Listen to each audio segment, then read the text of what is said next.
Hi hello welcome to Ramanujan mech. మన market solution solve చేస్తున్నాం కదా, దాంట్లో మనం డిస్కస్ చేస్తున్న topic engineering mechanics part 2 questions ఇప్పుడు చూద్దాం అనమాట. ఓకే ఇక్కడ మనం 15th క్వశ్చన్ డిస్కస్ చేస్తున్నప్పుడు which of the following do not have identical dimensions అనమాట. సేమ్ డైమెన్షన్ ఫార్ములా ఉండని వాటిని మనం దీంట్లో ఫైండ్ అవుట్ చేయాలన్నమాట. ఏ ఆప్షన్ వచ్చేసి momentum and impulse. Momentum equals to mass into velocity. Okay, impulse అంటే force into time. Okay, mass into velocity, force into time. Mass అంటే okay ఇలా డిస్కస్ చేద్దాం. డైమెన్షన్ ఫార్ములా చూద్దాం అనమాట. Momentum equals to mass into velocity కదా. Mass అంటే KG అంటే M. Velocity అంటే ఓకే ఇక్కడ యూనిట్స్ రాస్తాను, కేజీ మీటర్ ఫర్ సెకండ్ అనమాట. మాస్ ఇంటూ వెలాసిటీగా KG metre per second. KG అంటే ఎం ఎల్ e⁻⁻1. మొమెంటమ్ వచ్చేసి డైమెన్షన్ ఫార్ములా ఇది. ఇప్పుడు ఇది ఈక్వల్ ఇంపల్స్కు ఎలా ఉందో చూద్దాం. ఇంపల్స్ వచ్చేసి ఇంపల్స్ చూద్దాం. Impulse equals to force into time. Force newton into second అనమాట. న్యూటన్ అంటే మనం ఇందాక డిస్కస్ చేసాం కదా, న్యూటన్ అంటే KG metre per second square into second gets cancel. Remaining వచ్చేసి కేజీ మీటర్ ఫర్ సెకండ్ అనమాట. కేజీ మీటర్ ఫర్ సెకండ్ మనం ఎలా రాస్తామో ఇప్పుడు చూద్దాం. Okay, KG metre per second వచ్చింది కదా మనకు. కేజీ మీటర్ ఫర్ సెకండ్ ఎలా రాస్తామో చూద్దాం. కేజీ అంటే M metre per second, L per second t⁻⁻1 అంటే ml t⁻⁻1. రెండుకి సేమ్ వచ్చాయన్నమాట. మొమెంటమ్ అండ్ ఇంపల్స్కి both are same dimension formula. Okay, ఇప్పుడు టార్క్ చూద్దాం. ఇప్పుడు టార్క్ ఏమొస్తుందో. Torque and energy. టార్క్ అంటే న్యూటన్ మీటర్ కదా.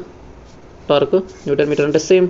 న్యూటన్ అంటే KG metre per second square into metre అంటే KG metre square per second square అంటే ml l⁻2 t⁻⁻2 l⁻2 t⁻⁻2 ml⁻2 t⁻⁻2 గుర్తుంది కదా. టార్క్. ఎనర్జీ వచ్చేద్దాం. ఎనర్జీ కూడా సేమ్. న్యూటన్ మీటర్ జౌల్ కదా, రెండింటికి జౌల్ కదా same. Torque is newton metre, energy కూడా న్యూటన్ మీటర్ జౌల్స్లో ఉంటుంది కాబట్టి రెండు ఈక్వల్ డైమెన్షన్ ఫార్ములా ఉంటుంది. Okay, identical do not have identical dimension అంటే ఇవి ఐడెంటికల్ డైమెన్షన్ సేమ్ ఉన్నాయి. దీనికి సేమ్ డైమెన్షన్ ఫార్మ్ ఉంది. Torque and work same. Torque, work and energy newton metre కదా, ఈక్వల్స్ టు జౌల్ కదా దీని ఫార్ములా, కాబట్టి సేమ్ డైమెన్షన్ ఫార్ములా ఉంటుంది. Okay, kinetic energy and potential energy both are energies, same dimension formula ఉంటుంది. Okay, next వచ్చేసి momentum of force and angular momentum. Momentum of force అనేది ఏమవుతుందో చూద్దాం ఇప్పుడు. Momentum of force equals to force into distance అవుతుంది అనమాట. Momentum of force అంటే moment అంటే ఫోర్స్ ఇంటూ డిస్టెన్స్ అవుతుంది అనమాట. అదే యాంగులర్ మొమెంటమ్ అంటే మొమెంటమ్ ఇంటూ రేడియస్ని యాంగులర్ మొమెంటమ్ అనమాట. అంటే డిఫరెంట్ అనమాట. మొమెంట్ అంటే ఫోర్స్ ఇంటూ డిస్టెన్స్ వస్తుంది, బట్ యాంగులర్ మొమెంటమ్ అంటే మొమెంట్ ఇంటూ రేడియస్ వస్తుంది. అంటే ఈ రెండు డైమెన్షన్స్ అనేది యూనిట్స్ అనేవి డిఫరెంట్ ఉన్నాయి కాబట్టి దీని యొక్క ఏమంటుంది డైమెన్షన్ ఫార్ములా కూడా డిఫరెంట్ అనమాట. సేమ్ డైమెన్షన్ ఫార్ములా ఉండదు. అర్థమవుతుంది కదా. మూమెంట్ అంటే force into distance, angular momentum అంటే మొమెంటమ్ ఇంటూ రేడియస్, అది యాంగులర్ మొమెంటమ్. కాబట్టి ఆబ్వియస్గా డైమెన్షన్ ఫార్ములా అనేది డిఫరెంట్. కాబట్టి ఇక్కడ ఆన్సర్ వచ్చేసి E. Which of the following is not the unit of distance. 15th question అనమాట. Which of the following is not the unit of distance. Angstrom, light year, millimetre, micron, milestone. Okay, millimetre అంటే మనకు తెలుసు 10⁻³ metres. Okay, micron అంటే 10⁻⁻6 metres. Okay, nano, milli micro nano 10⁻⁻9 metres. Okay, angstrom అంటే 10⁻⁻10 metres. Angstrom అంటే అనమాట. Millimetre అయిపోయింది, micron అయిపోయింది, nano అయిపోయింది, యాంగ్స్ట్రామ్ కూడా అయిపోయింది. Light year it is also be distance unit. 1 light year equals to it is very big unit. డిస్టెన్స్కి 10 kilometres. 1 light year equals to. Okay, ఇది అయిపోయింది. ఇది డిస్టెన్స్, లైట్ ఇయర్ డిస్టెన్స్ ఇదే. మిల్లీమీటర్, మైక్రోన్, యాంగ్స్ట్రామ్ కూడా distance. Milestone అనేది it is not a distance unit, it is a trademark. Okay, trademark. కాబట్టి answer వచ్చేసి not the unit of distance అంటే mile stone పెట్టవచ్చు ఇక్కడ అనమాట. Not the unit of distance milestone. Clear అయిపోయింది కదా. Next question వచ్చేసి 17th. Which of the following is not the unit of power. Power చెప్పాను, power equals to rate of doing work అంటే joule per second. Work per second కదా, work అంటే joule, joule per rate of doing వర్క్ని power అంటాం. Joule per second అనమాట. Joule per second equals watt వస్తుంది అనమాట. Okay, joule per second what వస్తుంది. ఇక్కడ నాట్ యూనిట్ ఆఫ్ పవర్ అన్న కిలో వాట్ అన్న it is a unit of power. HP horse power 1 HP equals 735 watts. Okay, it is also one of the unit of power. kg meter per second, kilo calorie per second, calories. KCL per second, KCL అన్న joule per second అని సేమ్ అంటే 1 KCL equals to 4.18 joules, kilo joules అనమాట. 1 KCL equals to 4.18 kilo joules, joule అనమాట. అంటే KCL per second అన్న జౌల్ per second అన్న వాట్. కాబట్టి KCL per second kilo watt, HP kilo calorie KG second, KG metre per second. ఈ రెండు not the unit of power అనమాట. ఇక్కడ ఆన్సర్ వచ్చేసి 2 ఆన్సర్స్ ఉన్నాయన్నమాట. కేజీ మీటర్ ఫర్ సెకండ్ అనేది not the unit power and KCL per second అయితే పర్లేదు, but KCL per KG second ఉంది, but it is also not unit of power. Both are not unit of powers అనమాట. రెండు option D and E both పెట్టుకోవచ్చు మనం, not the unit of power. 18th question చూద్దాం ఇక్కడ. Which of the following is not the unit of work, energy and heat. Work, energy and heat 3 units వచ్చేసి మనకు joules, joule are kilo joules or newton metre. Work, energy and heat same unit అనమాట. Which of the following not the unit of work, energy, not the unit అన్నాడు. HP it is not a unit. Kilocalories joules. Okay, ఇప్పుడు చెప్పాం. Kilo watt hour, kilo watt hour అనేది ఎలా అనేది చూద్దాం. మనం kilo watt hour, kilowatt అంటే joule per second అని చెప్పాం కదా.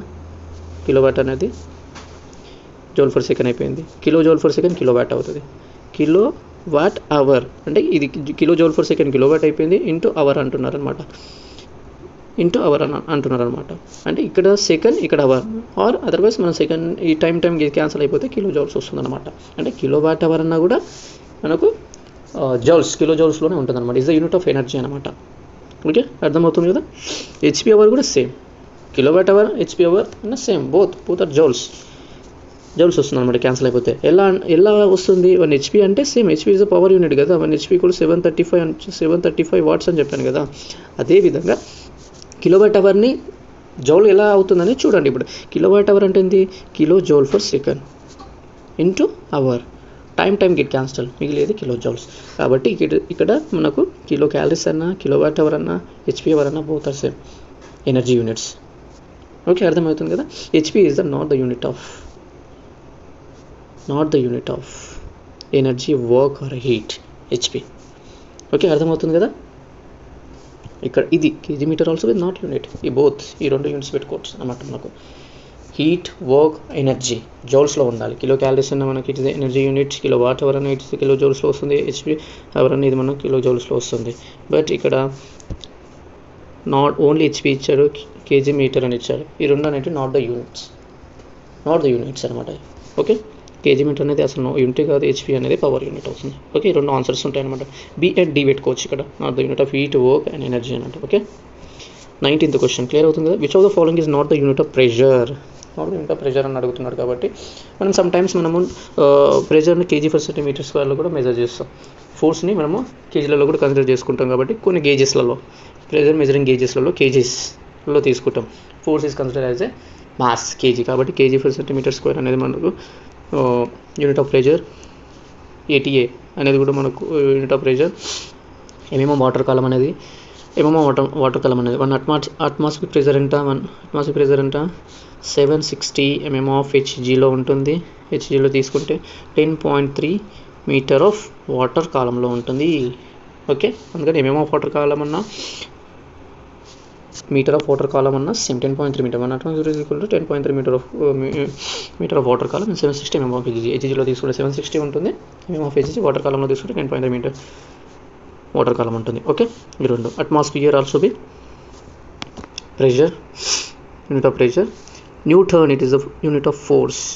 ఓకే, అర్థమవుతుంది కదా. Newton is not the unit of pressure, is the unit of force. కాబట్టి which of the following is not the unit of pressure అంటే మనము newton పెట్టుకోవచ్చు ఇక్కడ. అర్థమవుతుంది కదా. Okay, the weight of a body is due to Okay, weight of a body is due to centripetal force of earth, gravitational pull exerted by the earth, force experienced by body in atmosphere, force of attraction experienced by particle, gravitational force of attraction for the center of the earth. It is a weight. Weight perfect definition వచ్చేసి gravitational force of attraction toward the center of earth. Weight equals to mass into acceleration due to gravity.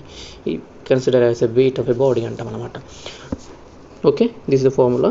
మనకు option వచ్చేసి ఈ, it is the gravitational force of attraction for the centre of earth అనుకుంటాను. Okay, 21 question చూద్దాం. The force which meet at one point but their line of action do not lie in the same plane. మనం previous వీడియోలో discuss చేసినట్లు, okay, ఇది previous వీడియోలో మనం discuss చేసినాం కదా, ఒకే పాయింట్ దగ్గర మీట్ అవుతాయి but line of action do not lie in the same plane. Okay, do not lie on the same plane. Example చెప్తున్నాను. ఓకే, ఇది ఒక బాడీ తీసుకున్నట్లయితే మనము, ఓకే, ఒక ఫోర్స్ ఇలా యాక్ట్ అవుతుంది, ఇంకో ఫోర్స్ ఇలా యాక్ట్ అవుతుంది.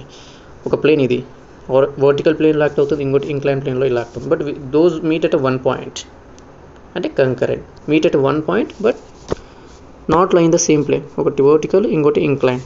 అలాంటి దాన్ని మనము non coplanar concurrent B option వస్తుంది. When trying to turn a key into lock following applied. When trying to turn a key into a lock, ఒక కీ మనం లాక్లో రొటేట్ చేస్తున్నప్పుడు మనం ఏం అప్లై చేస్తాం దాని మీద? కపుల్ అప్లై చేస్తున్నాం అనమాట. Is is example of couple. Turn a key into a lock, couple apply చేస్తాం. Okay, which of the following is not the scalar quantity? 23. Scalar quantity, vector quantity మనకు తెలుసు కదా. స్కేలర్ క్వాంటిటీ అంటే only have magnitude. Vector quantity both magnitude and direction ఉండాలన్నమాట. దానికి magnitude and direction రెండు ఉంటే దాన్ని మనం the quantity which have both magnitude and direction దాన్ని మనం వెక్టర్ క్వాంటిటీ అంటాము. Okay, the quantity which have only magnitude దాని అయితే మనం స్కేలర్ క్వాంటిటీ అంటాం. ఓకే, అలా డిఫరెన్షియేట్ చేసుకోవచ్చు. ఇక్కడ మనకు నాట్ ఏ స్కేలర్ క్వాంటిటీ అంటే వెక్టర్ క్వాంటిటీ ఏందని అడుగుతున్నారు మనకు. దీంట్లో వెక్టర్ క్వాంటిటీ అంటే బోత్ మ్యాగ్నిట్యూడ్ అండ్ డైరెక్షన్ ఉండాలి కదా. Acceleration due to gravity, both magnitude and direction ఉంటాయి. Mass, density, time and volume ఇవన్నీ మన scalar quantity. Not a scalar quantity అంటే acceleration. Okay, magnitude and direction ఉంటుంది కాబట్టి. Rate of change of velocity, acceleration. Rate of change of velocity by time కాబట్టి acceleration. కాబట్టి ఇది మనకు vector quantity. According to principle of transmissibility of a force, the effect of a force upon a body is maximum when it is act at the center of gravity of a body at different point in its line of action, the same at every point in its line of action, minimum when it acts at the center of gravity of the body. Now principle of transmissibility of force ante ento manaku concept ardhamaithe definition manam clear ga cheptadu. The principle of transmissibility of force anante entante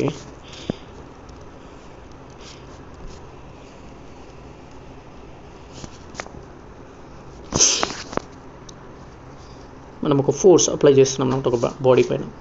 okay, మనం ఒక force apply చేస్తాం.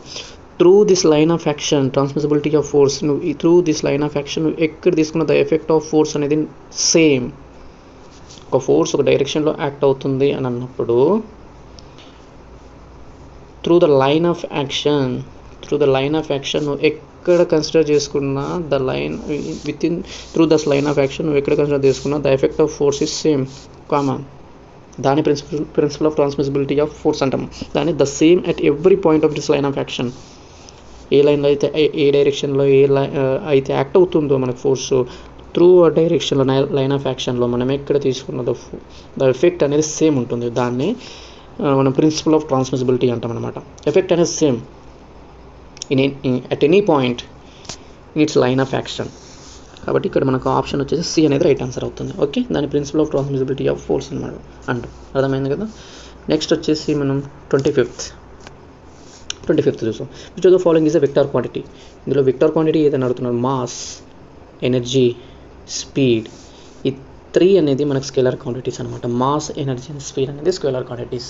Only quantity which of only magnitude అనమాట, direction లేదనమాట. Only magnitude ఉంటే మనకు scalar quantity. Vector quantity వచ్చేసి momentum equal to mass into velocity. Angle theta also be vector quantity, momentum also be vector quantity. ఈ రెండు vector quantity. ఇక్కడ answer వచ్చేసి C అవుతుంది, డి అవుతుంది. యాంగిల్ అనేది ఎలా వెక్టర్ కోఆర్డినేట్ అంటే వి మెన్షన్ డైరెక్షన్ నా థీటా మీన్స్ మనం డైరెక్షన్ వెంటాం ఏ యాంగిల్లో మనకి యాక్ట్ అవుతుంది ఒక ఫోర్స్ కానీ ఏదైనా సరే విత్ మ్యాగ్నిట్యూడ్ 30 degrees 40 degrees కాబట్టి ఆబ్వియస్గా అదనేది మనకు యాంగిల్ అండ్ మొమెంటం అనేది వెక్టర్ క్వాంటిటీస్ అవుతున్నాయి. ఈ ఆర్కేజియన్ బుక్లో 2 ఆన్సర్స్ మెన్షన్ చేశాడు. ఓకే 2 ఆన్సర్స్ చూస్తున్నారు కదా మీరు 2 ఆన్సర్స్ మెన్షన్ చేశారు అంటే ఇక్కడ సి పెట్టిన డి పెట్టిన రైట్ ఆన్సర్ అనమాట 2 ఇచ్చారు. 26 వచ్చేసి the magnitude of 2 forces which when acting at right angle produce resultant of force √10 kg and when acting at 60 degrees produce resultant of 13 అనమాట. మనకి according to parallelogram r equals to p² plus q² plus 2pq cos θ formula చెప్పాను కదా under root of దీంట్లో magnitude of 2 forces అంటున్నాం. magnitude of 2 forces అంటే p plus q √10 వస్తుంది అంటున్నాడు. magnitude of 2 forces 10 వస్తుంది. ఓకే ఇక్కడ క్వశ్చన్ చదవండి క్లియర్గా అర్థమైపోతుంది. The magnitude of 2 forces which when acting at right angle 90 degreesలో apply చేస్తున్నప్పుడు the magnitude of resultant force r equals to √10 వస్తుంది. అదే మేము 60 degreesలో అప్లై చేస్తున్నప్పుడు 2 ఫోర్సెస్ని మనకు రిజల్టెంట్ వచ్చేసి √13 వస్తుంది. అంటే ఆ 2 ఫోర్సెస్ ఏదంటే 90 degreesలో అప్లై చేసినప్పుడు √10 వస్తుంది, 60 degreesలో అప్లై చేసినప్పుడు √13 వస్తుంది. అప్పుడు మనకు ఆ 2 ఫోర్సెస్ ఏవనేది అడుగుతున్నాం. మనం ఫ్రమ్ దిస్ ఆప్షన్స్ మనము ఫైండ్ అవుట్ చేసుకోవచ్చు ఆన్సర్. 90 degrees అన్నాడు కదా మనకి ఇక్కడ ఫార్ములా వచ్చేసి r equals p² plus q² plus 2pq cos θ under root కాబట్టి అండర్ రూట్ ఫస్ట్ రైట్ యాంగిల్లో యాక్ట్ అవుతుంది అన్నాడు కదా. cos 90 ఎంత 0 కదా అంటే ఇది మొత్తం 0 అయిపోతుంది. అంటే మనకు మిగిలింది p² ప్లస్ q² మిగిలింది. ఓకే అర్థమవుతుంది కదా. రైట్ యాంగిల్ అంటే 90 degrees cos 90 0 అయిపోతుంది. p² plus q² under root మిగిలింది. మనకు అండర్ రూట్ ఆఫ్ 10 రావాలి రిజల్టెంట్. అండర్ రూట్ ఆఫ్ 10 రావాలనంటే okay first under root of p² plus q² మిగిలింది మనకు. ఓకే r ఈక్వల్స్ టు అంటే ఇది 10 రావాలి. అంటే త్రూ మనం ఆప్షన్స్ నుంచి చూసుకుంటే 10 ఎప్పుడు వస్తుంది మనకు 2 ఫోర్సెస్ p ఎంత పెడితే pq ఎంత సబ్స్టిట్యూట్ చేస్తే మనకు √10 మ్యాగ్నిట్యూడ్ అనేది 10 రావాలి. ఎక్కడ వస్తుందంటే మనకు 3 1 సబ్స్టిట్యూట్ చేయండి. ఇక్కడ 3 9 ప్లస్ q 1 9 ప్లస్ 1 10 √10 వచ్చింది కదా r ఈక్వల్స్ టు వస్తుంది. అదే 60 degreesలో వస్తే కూడా √13 రావాలి. ఇది ఆప్షన్లో వస్తుంది రాదా జూన్ అప్పుడే అది మాత్రం అవుతుంది. ఫస్ట్ కేసు సాటిస్ఫై చేసింది ఇది, మిగతా ఏవి రావు. And root of p² plus q² రెండు డిఫరెంట్ ఫోర్స్లు అనుకుంటే స్క్వేర్ చేసేస్తే మనకు √10 రావట్లేదు. ఓన్లీ 3 1 చేస్తుంది. 3 9 1 ప్లస్ 1 9 ప్లస్ 1 10 √10 వస్తుంది. బట్ 13 కూడా సాటిస్ఫై అవ్వాలి 60 degreesలో యాక్ట్ చేసినప్పుడు. అప్పుడు మాత్రం మనం చెప్తున్న ఆన్సర్ కరెక్ట్ అవుతుంది. చూడండి p² plus q² plus 2pq cos 60 ఎంత 1/2 2 గెట్ క్యాన్సిల్ pq మిగిలింది కదా p² plus q² plus pq మిగిలింది. p² ప్లస్ q² మనకు ఆల్రెడీ తెలుసు 10 ప్లస్ p ఇంటూ q చేసిన p ఇంటూ q చేస్తే 3 రావాలి. p ఇంటూ q చేస్తే 3 వస్తున్నాయి అప్పుడు కదా. ఇప్పుడు 10 ప్లస్ 3 √13 అవుతుంది. p² ప్లస్ q² మనకు ఫస్ట్ కేసులో ఆల్రెడీ వచ్చింది 10 ప్లస్ p ఇంటూ q చేస్తే 3 రావాలి. p ఇంటూ q చేస్తే మనం ఆల్రెడీ ఇది అనుకుంటున్నాము 3 ఇంటూ 1 చేస్తే 3 వస్తుంది. 10 ప్లస్ 3 13 వస్తుంది అంటే సాటిస్ఫైడ్. అంటే ఆన్సర్ 3 and 1 అనమాట. ఆ ఫోర్సెస్ ఏవంటే 3 ఒకటి 3 ఇంకోటి q 3 kg ఇంకోటి 1 kg అనేది 90 degreesలో అప్లై చేస్తే రెండు 90 degreesలో అప్లై అవుతున్నప్పుడు మనకు రిజల్టెంట్ √10 వస్తుంది. అదే when acting at 60 degrees produce resultant of √13 వస్తుంది అనమాట.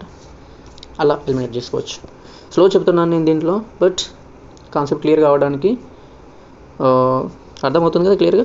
ఓకే 27 వచ్చేసి నెక్స్ట్ క్వశ్చన్ చూద్దాం. A number of forces acting at a point will be in equilibrium if the number of forces acting at a point will be in equilibrium. ఎప్పుడు number of forces అనేది ఒక point దగ్గర act అవుతున్నాయంటే equilibrium అవ్వడానికి satisfy చేయడానికి condition ఏంటి? Sum of the resolve force in any 2 perpendicular direction 0, sum of v 0 ఉండాలి, sum of h అనేది 0 ఉండాలి. Sum of vertical forces, sum of horizontal forces resolution చేసిన తర్వాత ఒక ఫోర్సెస్ని sum of vertical, sum of horizontal, sum of moments also be 0. మనకి any 2 perpendicular directions some 0 ఉందంటే అప్పుడు మనకు body in equilibrium condition satisfy అవుతుంది. అంటే sum of resolve parts in any 2 perpendicular directions both 0 C అవుతుంది. 2 non collinear parallel equal forces acting in opposite direction. Two non collinear parallel అన్నారు. Parallel forces.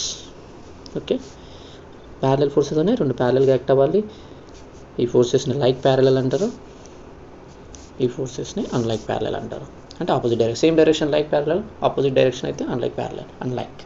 Like parallel, unlike parallel. ఇది కూడా ఒక bit అనమాట. Like parallel forces అంటే the forces which are parallel acting in the same direction and acting in the same direction. Like parallel అన్న the forces which are parallel to each other and acting in the opposite direction అయితే unlike parallel అంటాం కదా. ఇక్కడ non collinear parallel అన్నారు. ఇక్కడ non collinear parallel అన్నారు. Non collinear అంటే the line of action of forces are not same. రెండు forces act అవుతున్నాయి అని అంటే the line of action of forces అనేది not same. Line of action of forces అనేది సేమ్ ప్లేన్ అంటే ఒకే ప్లేన్లో ఒకే ద లైన్ ఆఫ్ యాక్షన్ అనేది ఒకే డైరెక్షన్లో ఒకే త్రూ సేమ్ పాయింట్ ఉందనుకో దాన్ని సేమ్ కొలీనియర్ అనొచ్చు అనమాట. సేమ్ పాత్లో ఉంటాయి. బట్ ఇవి నాన్ కొలీనియర్ అన్నారు కాబట్టి టూ డిఫరెంట్ అపార్ట్. ఆపోజిట్ డైరెక్షన్లు అన్నారు అంటే ఆబ్వియస్గా అన్లైక్ అనమాట. అర్థమవుతుంది కదా. డైరెక్షన్ ఏమవుతుంది అలా ఫోర్స్ యాక్ట్ అవుతే ఏమవుతుంది result balance each other, constitute a moment, constitute a couple, constitute a moment of couple, constitute a resultant force. Opposite ఇది కన్స్టిట్యూట్ ఏ కపుల్ అనమాట. అన్లైక్ ప్యారలల్ ఫోర్సెస్ అని కూడా అనొచ్చు. Non collinear unlike parallel forces అని కూడా non collinear parallel equal forces acting in opposite direction అంటే unlike parallel forces అనమాట. అది కపుల్ జనరేట్ చేస్తుంది మనకు. Okay, according to principle of moments అంటే ఓన్లీ మూమెంట్స్ కన్సిడర్ చేసుకోవాలి మనం ఇక్కడ. Okay, according to principle of resolution of forces అంటే మనం ఫోర్సెస్ కన్సిడర్ చేసుకోవాలి. According to principle of moments అంటే మూమెంట్ తీసుకుంటే the algebraic sum of the moments of any two forces about any point is equal to the moment of their resultant about the same point. C ఇక్కడ option వచ్చేసి C వచ్చేస్తుంది. Okay, ఈక్విలిబ్రియంలో ఉండాలంటే ఈ condition అన్నమాట. Algebraic sum తీసుకోవాలి. ఎప్పుడైనా sum of moments equals to 0 ఎప్పుడైనా అలా తీసుకోవాలన్నమాట. అని ప్రిన్సిపల్ ఆఫ్ మూమెంట్ అనమాట. ఇఫ్ ద సిస్టమ్ ఆఫ్ చూద్దాం. If system of coplanar forces consider చేస్తే not right answer. If the system of coplanar forces not right answer. ఇది కూడా రాంగ్ ఆన్సర్. ఫోర్సెస్ కదా. ప్రిన్సిపల్ ఆఫ్ మూమెంట్స్ అంటే moments గురించి explain చేయాలి. Always sum of the moments of any two forces about any point is equal to the moment of the resultant forces the same point. అది principal of moment. అర్థమవుతుంది కదా. అది అంటే option C అనేది right. Positive and negative couple to be balanced అని చెప్పాను. ఇది not couple గురించి కాదు ఇలాగో. బట్ ఆబ్వియస్లీ సి ఆప్షన్ అయిపోతుంది అనమాట.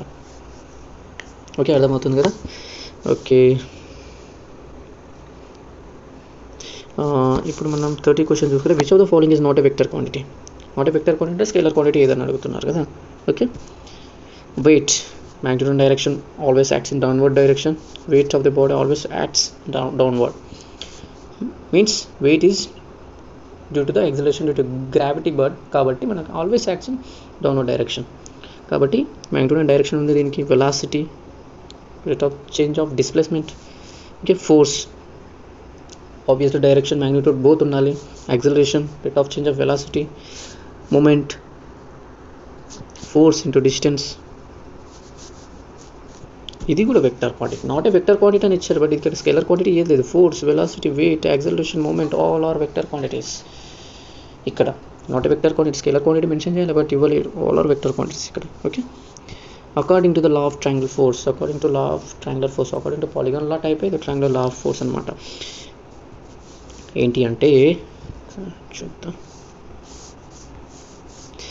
According to law of triangular force 3 forces acting at a point will be in equilibrium. Not 3 forces acting at a point can be represented by a triangle, each side being proportional to the force. Wrong.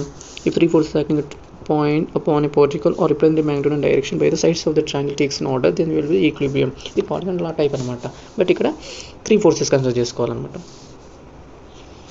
ఇది 3 forces, any 3 forces consider చేసుకుంటే ఇవి మనం ఆర్డర్లో పెట్టుకుంటే same polygon type అనమాట.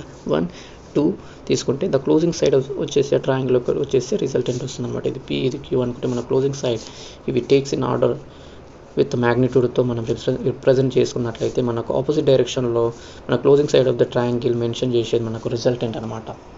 Okay, అర్థమవుతుంది కదా. Option వచ్చేసి ఇక్కడ ఏమవుతుందంటే ఇది అవుతుంది అనమాట, సి. కంప్లీట్ కదా? Okay, thank you, signing off.